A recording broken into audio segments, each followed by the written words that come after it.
In a small Vermont town, where autumn set the hills ablaze, everyone knew Lucas Bennett. If your truck died, you called Lucas. If the church roof leaked, you called Lucas.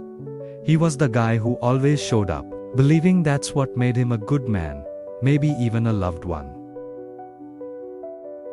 And for a while, it worked, but slowly, Lucas's own life began to fray at the edges. His barn roof sagged, his firewood stayed unsplit, and his fishing gear gathered dust. He was always somewhere else, fixing someone else's problem. Every night, he dragged himself home, exhausted, his shoulders aching.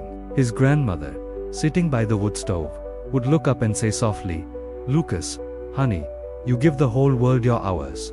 Who's giving any back to you?" He'd just kiss her forehead and answer, "They will one day, Gram. Good deeds come back around."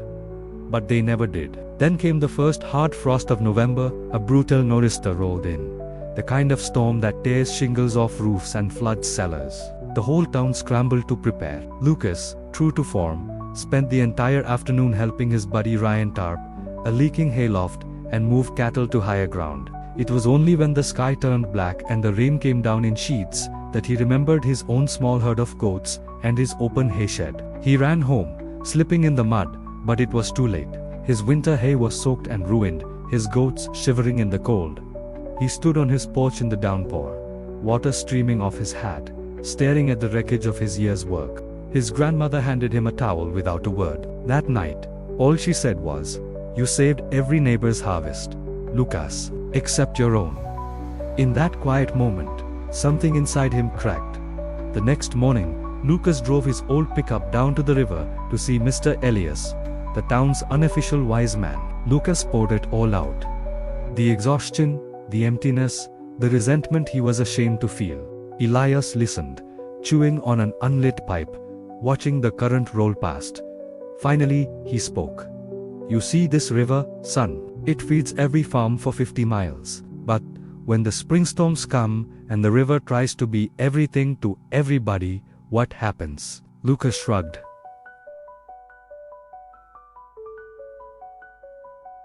"It floods," Elias answered himself. "Wipes out the very fields it's trying to water. Kindness without banks is just a disaster waiting to happen." He gave Lucas one simple rule for the next 30 days. Don't say yes right away.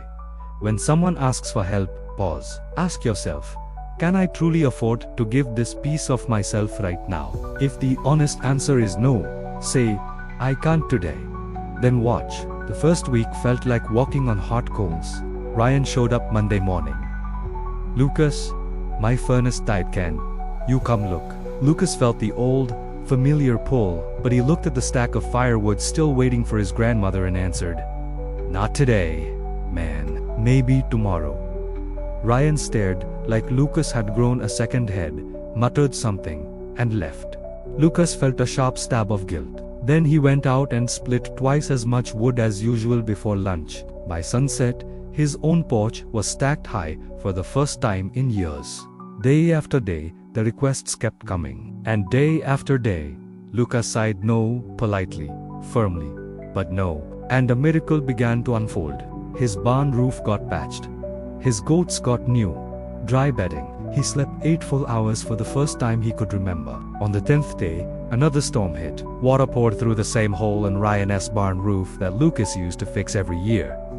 But this time, his phone didn't ring. Lucas stood on his dry porch, watching the rain, waiting for a wave of anger that never came. Instead, he felt something entirely new. Peace. Over the following months, the town adjusted. Ryan learned how to patch his own roof. The church ladies figured out how to work their furnace. People stopped treating Lucas like a 24-hour rescue service and started treating him like a neighbor again. His fields turned the deepest green anyone had seen. His smile came back. A real smile this time, not the tired version he used to wear. One evening, Elias dropped by with a bottle of maple whiskey. He looked around at the tidy, thriving farm and asked, "So, Lucas, did the world end when you stopped being everyone's emergency plan?"